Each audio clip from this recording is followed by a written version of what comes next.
Good morning, everybody. We're here at the Louisiana Purchase Gardens and Zoo. Miss Lisa Taylor, as always, and Wade Jones for the first time. Thank you for being here.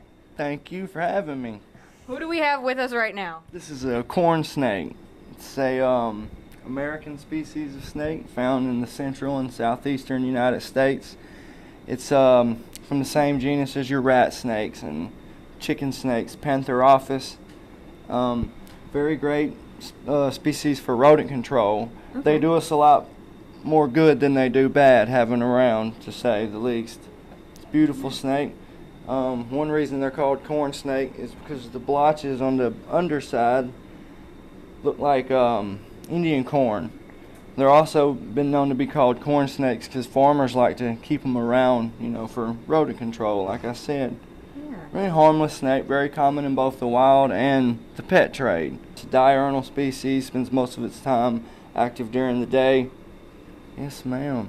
Oh. And then a very, very active currently, right now. We can see that. And so the tongue, taste in the air and just seeing what's going on right now. Yes, tasting the air, looking around. What's it like to be a snake, tasting the world? Right, just having a good time with us. And something else too, where can you find them mostly? Wooded areas, you can find them out in open areas, find them under things. Okay.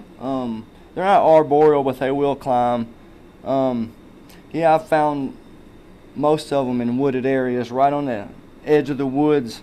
I like to think they'd come out, soak up some sun, and then head back out into the woods. And then Lisa, so these guys, you can't see them currently unless you request them, right?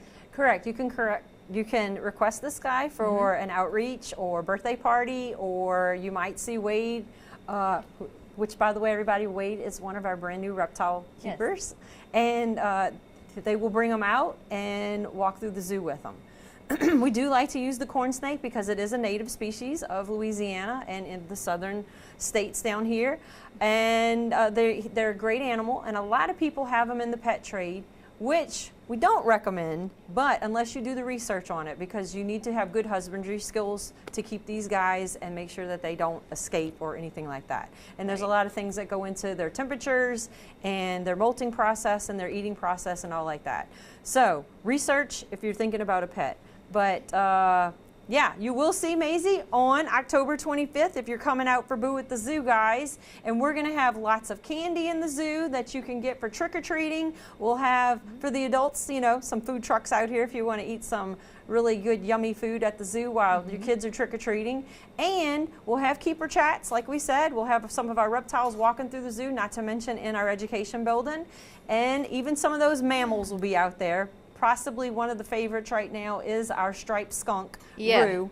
But we hope that you will come out. It's a little bit of elevated price. It's on a Saturday, October 25th, from 10 o'clock till 2 o'clock. But it is a big fundraiser for the zoo. We will have a costume contest also, Jessica. I don't know if you're coming or not. Okay. But some of the zookeepers will be dressed up, and it's all about a good time that day. All about a good time, raising money for a good cause. And when you said molting, so quickly, do you have any information about the molting process, how long it takes, or how often they do it? They just shed or molt as they grow. Not really, couldn't say exactly how often, just as they grow. Okay. Awesome. Yeah, it pretty much depends on their food and if they're eating a bunch, if they're going to molt. But the coolest thing about molting with snakes is they actually shed their eye caps too. So when you see a molt in the wild, or if your snake's molting at home, you always want to see if the eye caps are also attached to the molt, if it's a solid molt. It's pretty interesting. Thank you guys so much for telling us about this guy. We're going to have more details on KNOE.com.